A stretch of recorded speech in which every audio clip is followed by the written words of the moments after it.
Hello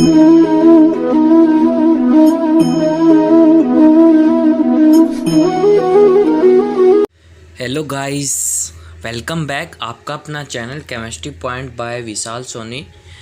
आज का हमारा टॉपिक है बच्चों फॉर्मल चार्जेस क्या होते हैं। पार्ट नंबर 4 है। इसके पिछले वीडियो में काफ़ी चीज़ें मैंने आपको एक्सप्लेन कराई थी। कोवैलेंट बॉन्ड के बारे में आपको बहुत अच्छे से एक्सप्लेन किया था कि सिंगल बॉन्ड क्या होता है, ट्रिपल बॉन्ड क्या होता है एंड डबल बॉन्ड क्या होता है। ल्यूज डॉट स्ट्रक्चर भी आपको निकालना सिखाया था मैंने एक मॉलिक्यूलर बेस के ऊपर।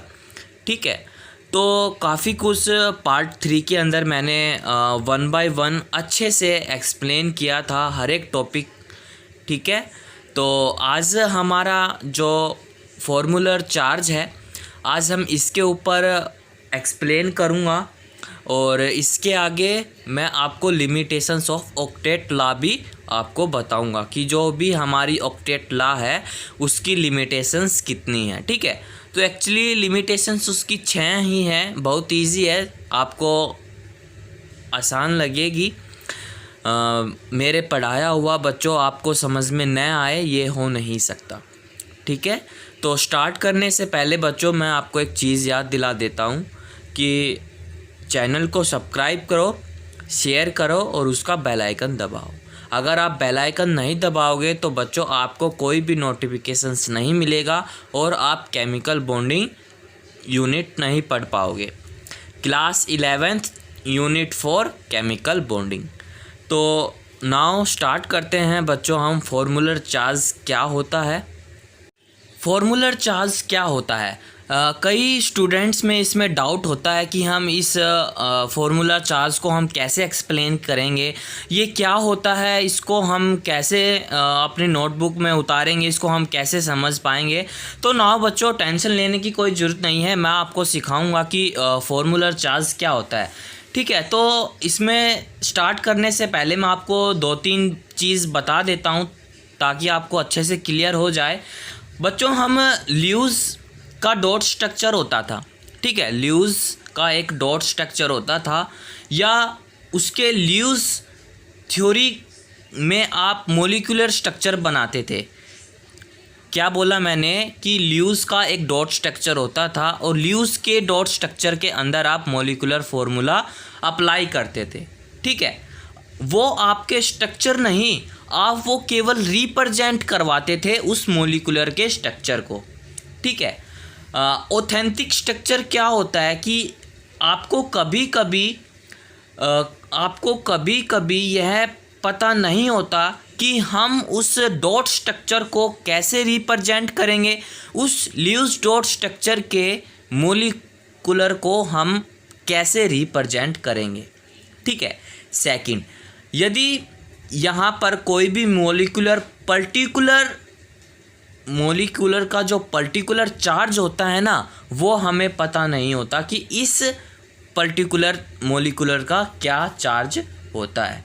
ठीक है, यहाँ हम क्या करते हैं कि जो भी हमारा फॉर्मूलर चार्ज होता है ना, फॉर्मूलर चार्ज का मतलब क्या होता है कि मॉलिक्यूलर के अंदर जो भी अलग अलग पर्टिकुलर फॉर्मूला या पर्टिकुलर आप आइटम भी बोल सकते हो। ठीक है, पर्टिकुलर आइटम्स बोल दो या पर्टिकुलर फॉर्मूला बोल दो, जो उसके चार्ज दे देते हैं ना। ठीक है, सिर्फ उस मॉलिक्यूलर स्टेबल होना चाहिए। ठीक है, जो भी हमारा पर्टिकुलर चार्ज है या पर्टिकुलर हमारा आइटम है ना, वो क्या होना चाहिए, एक चार्ज की वजह से एक स्टेबल होना चाहिए। जैसे हमारा बच्चों हमारे पास ओजोन है। ठीक है, क्या है बच्चों, हमारे पास ओजोन है। ओजोन को हम कैसे रिप्रेजेंट करते हैं, O3 से हम रिप्रेजेंट करते हैं। ठीक है, इसके 2 तरह स्ट्रक्चर बनते हैं, एक तो ऐसे बन गया, ठीक है, और एक स्ट्रक्चर बन गया ऐसे।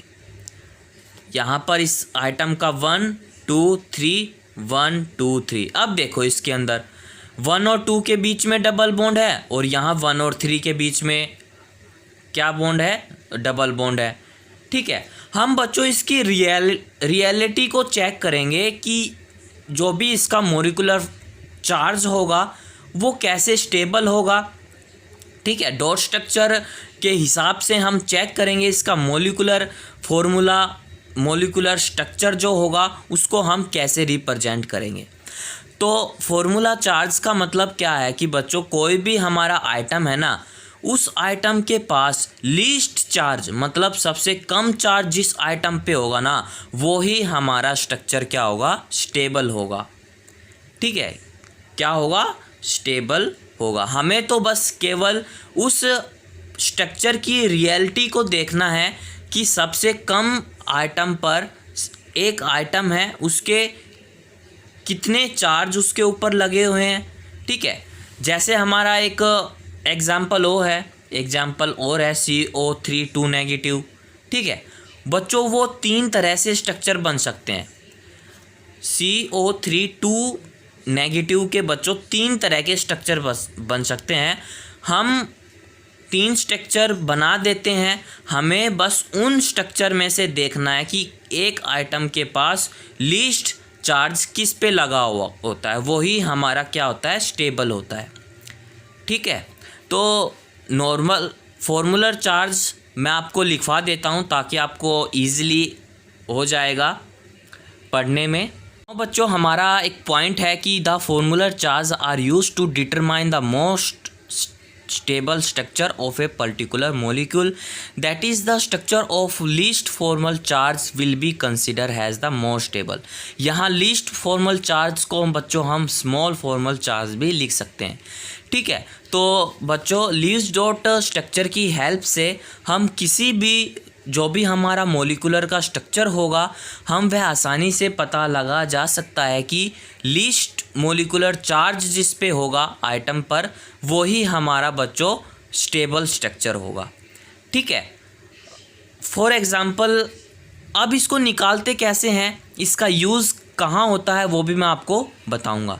ठीक है, एक मेरे पास फॉर्मूला है बच्चों कि ये हमारा कार्बन और 4 इलेक्ट्रॉन्स यहाँ, 4 इलेक्ट्रॉन्स यहाँ लग दिए इसने ऑक्सीजन, यहाँ इसने ऑक्सीजन लिख दिए। ठीक है, ये है बच्चों।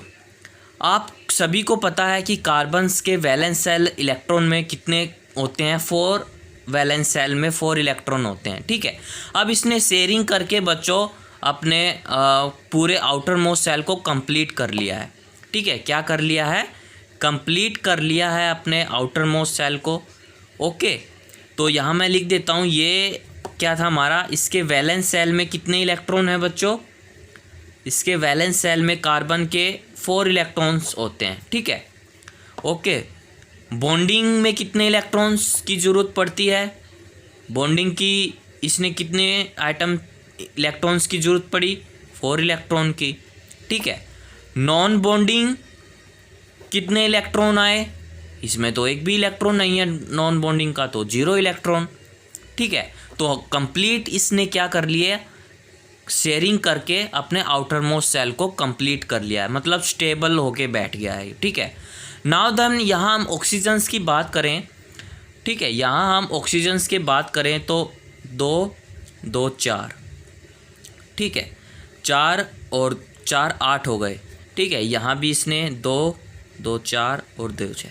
मान लीजिए बच्चों इसके वैलेंस सेल में 6, वैलेंस सेल में 6 इलेक्ट्रॉन हैं, 6 इलेक्ट्रॉन आ गए। ऑक्सीजन्स के वैलेंस सेल में 6 इलेक्ट्रॉन है। बॉन्डिंग करने के लिए इसने मान लीजिए कितने की ज़रूरत पड़ी, 2 इलेक्ट्रॉन्स की ज़रूरत पड़ी। ठीक है, 2 इलेक्ट्रॉन्स की ज़रूरत पड़ी। ओके, नॉन बॉन्डिंग में कितने, नॉन बॉन्डिंग के अंदर इसके पास कितने इलेक्ट्रॉन्स बचे, 1 2 3 4 4 इलेक्ट्रॉन्स बचे। ठीक है, देखो बच्चों कार्बन ने बच्चों अपना आउटर मोस्ट सेल कंप्लीट करके बैठ गया और ऑक्सीजन्स भी ये कंप्लीट होके बैठ गया। ठीक है, तो यही हमारा क्या होता है बच्चों, यही हमारा होता है फॉर्मूलर चार्ज। ठीक है, formal charge an atom in a molecular is equal to, हम देखते हैं कि total number of valence electron in a free atom minus total number of electrons lone pair या non bonding electrons ½ 1/2 total number of share electron and bonding electrons. ठीक है, यही होता है हमारा फॉर्मूलर चार्ज। ओके, इसको मैं कुछ अच्छे से और एक्सप्लेन कर दूंगा लिख के डेफिनेशंस को। आगे इसको मैंने फॉर्मूला लिख दिया है कि it gives is proper discussions two of high and item use in valence shell electron form bonding and electron remain in non bonding. ठीक है, तो यहाँ एक फॉर्मूला चार्ज का बच्चों इसने लेखा जोखा लिख दिया है कि कैसे हम इसका यूज़ करके हम फॉर्मल चार्ज निकाल सकते हैं। ठीक है, तो इसका फॉर्मूला होता है बच्चों total electrons in valence shell minus non bonding electrons. पिछले वीडियो में बताया था जो भी हमारा नॉन बॉन्डिंग इलेक्ट्रॉन्स होते हैं उसको अनशेयर्ड इलेक्ट्रॉन्स बोलते हैं। ठीक है, minus half multiply bonding electron मतलब हमारे शेयर्ड इलेक्ट्रॉन। ठीक है, इसको हम शॉर्ट फॉर्म में कैसे लिखते हैं, F dot C is equal to total मतलब टी माइनस अनशेयर्ड इलेक्ट्रॉन मतलब U minus half multiply S, S मतलब शेयर्ड इलेक्ट्रॉन। ठीक है, अब मैं आपको इसको कुछ एग्जाम्पल बताऊंगा ताकि आपको नॉर्मल चार्ज निकालना आ जाए कि कैसे इसको हम डिफाइन करते हैं। ठीक है, जो हमारा एग्जाम्पल है ओजोन का O3 का स्ट्रक्चर मैंने यहाँ रिप्रेजेंट कर दिया है। हमें फॉर्मल चार्ज निकालना है। कुछ एक पॉइंट बता देता हूँ कि we have to find formal charge to each every atom present in a molecule. ठीक है, अब इसके ये हमारा आइटम 1 हो गया, ये 2 हो गया, ये 3 हो गया। हमें तीनों आइटम्स के अलग अलग फॉर्मल चार्ज निकालने हैं। ये हमारा फॉर्मूला चार्ज का फॉर्मूला होता है T minus you minus half multiply S. ठीक है, मतलब total valence, unshared electron, half and shared electron. ठीक है, तो हम फर्स्ट आइटम के लिए निकालेंगे बच्चों यहाँ कि इसका फॉर्मल चार्ज कितना होता है। तो बच्चों टी मंस मतलब इस ऑक्सीजन पर टोटल वैलेंस सेल कितने हैं, 6 है, माइनस अनशेयर्ड इलेक्ट्रॉन कितने हैं बच्चों इसके पास 2 हैं मतलब ऊपर वाले 2 इलेक्ट्रॉन्स हैं, minus half multiply shared electrons कितने हैं इसके पास 6 हैं। कैसे 1 2 3 4 5 और 6, इसको हम ऐसे रिप्रेजेंट कर देंगे। ठीक है, इसके पास कितने इलेक्ट्रॉन आ गए, 6 इलेक्ट्रॉन आ गए। ठीक है, तो ओवरऑल हमारा क्या निकला है, 6 माइनस 5 इज इक्वल टू +1 मतलब इस वाले आइटम पर कितना चार्ज लगा है बच्चों, +1 चार्ज लगा है। ठीक है, अब हम देखेंगे आइटम नंबर 2 पर क्या चार्ज आता है। ठीक है, इस पे देखो, इसके ऑक्सीजन पे वैलेंस सेल इलेक्ट्रॉन कितने होते हैं, 6 होते हैं।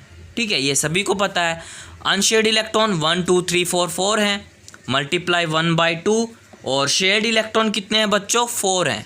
ठीक है, 1 2 3 4, तो ओवरऑल हमारे कितने हो गए इसमें, 6 माइनस 6 इज इक्वल टू 0। इस पे चार्ज कितना आया है बच्चों, 0 आ गया। अब देखो आइटम नंबर 3 पर हमारा क्या चार्ज आता है।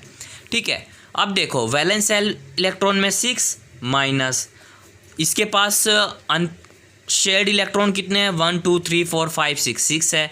Okay, multiply 1/2 minus shared electron कितने हैं इसके पास, बताओ जरा, शेयर्ड इलेक्ट्रॉन कितने हैं, 2 हैं बच्चों। कौन से, 1 और 2, ये 2 हो गए। तो 6 minus 7 is equal to minus का 1। इसके ऊपर कितना चार्ज आ गया, -1 चार्ज आ गया। अब मेरे को बताओ बच्चों इन तीनों आइटम पर सबसे लीस्ट चार्ज किस पे है, 2 वाले पर। देखो बच्चों इस पे लीस्ट चार्ज कितना है, 0। तो इसमें से फॉर्मूला चार्ज कौन सा स्टेबल होगा, कौन सा आइटम स्टेबल हो जाएगा, सेकंड वाला आइटम स्टेबल हो जाएगा।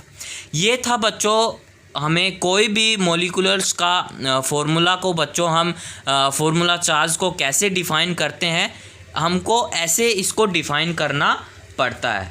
ठीक है, अब मैं आपको कुछ एग्जांपल और बता देता हूँ ताकि आप घर पे जाके प्रैक्टिस करो। ठीक है, बार बार। एक एग्जांपल मैंने आपको ले दिया है बच्चों कार्बोनेट आयंस का और नाइट्रिक आयंस का। ठीक है, वो आप मेरे को निकाल के दिखाना।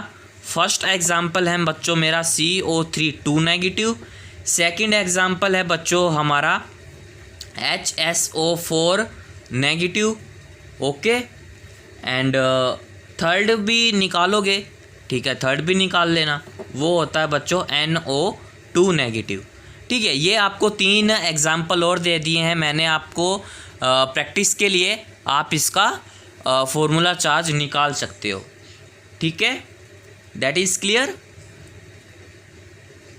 ओके, आप इसका स्ट्रक्चर आता है आपको CO3 2 नेगेटिव का, यहाँ मैं बना देता हूँ ताकि आपको आसानी हो जाए।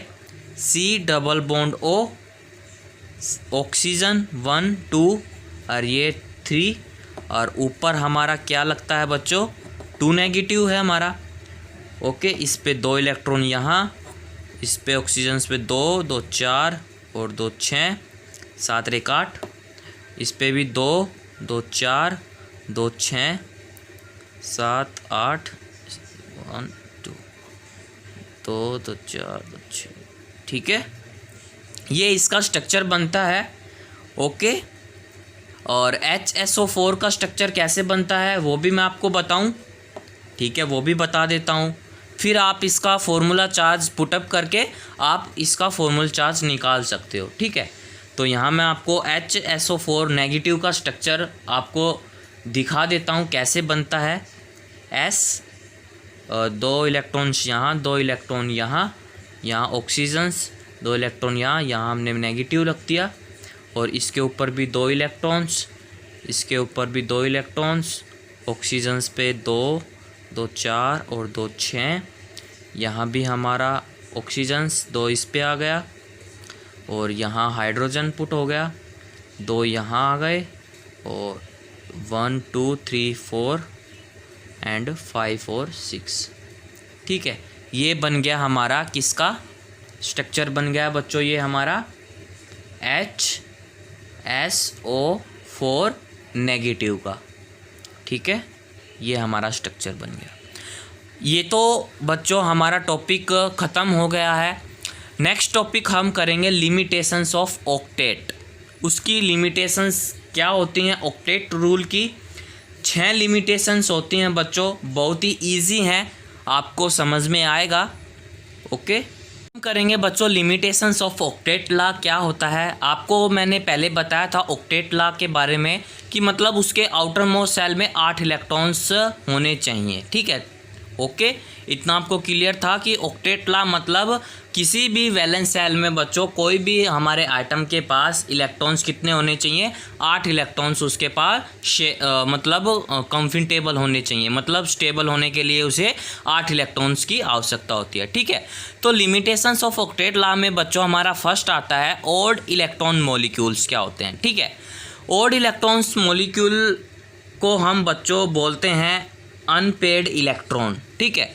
फॉर एग्जांपल मेरे पास है बच्चों NO, मतलब नाइट्रिक ऑक्साइड की गैस भी होती है, काफ़ी यूज़ होते हैं। क्या इसके पास अनपेड इलेक्ट्रॉन होगा? बिल्कुल होगा। कैसे होगा मैं आपको बताऊंगा।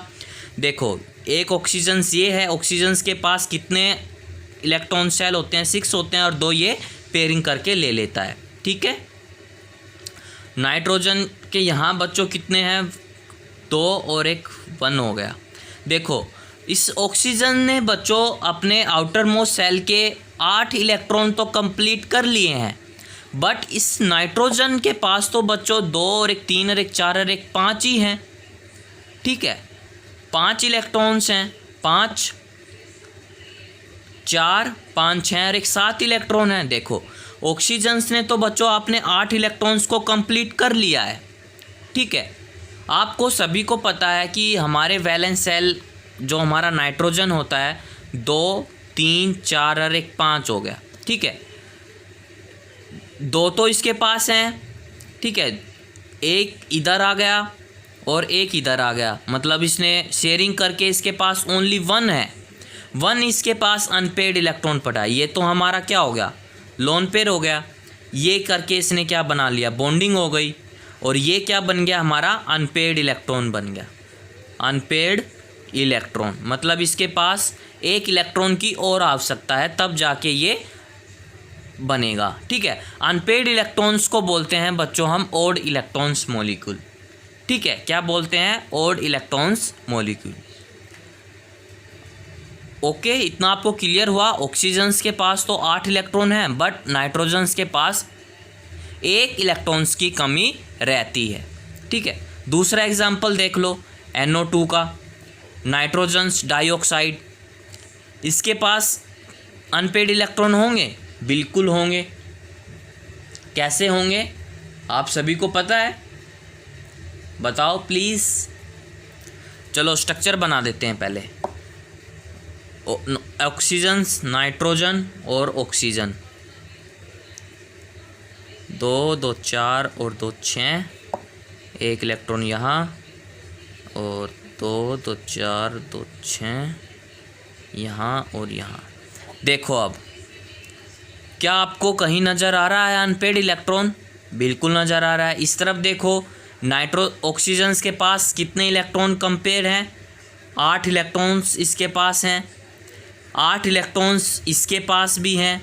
बचा क्या हमारा नाइट्रोजन के पास कितने हैं? 1 2 3 4 5 6 7 है, मतलब इसे 1 इलेक्ट्रॉन्स की आवश्यकता और है। तो ये हमारा क्या बन गया? अनपेड इलेक्ट्रॉन बन गया। ठीक है, अनपेड इलेक्ट्रॉन। अनपेड इलेक्ट्रॉन्स को हम बोलते हैं बच्चों ऑड इलेक्ट्रॉन्स मॉलिक्यूल। क्या बोलते हैं? Odd electrons of molecule. ठीक है, इतना आपको क्लियर हुआ? काफ़ी और भी एग्जाम्पल है जिसमें बच्चों अनपेड इलेक्ट्रॉन्स आते हैं। ठीक है, सेकंड हमारा पॉइंट है,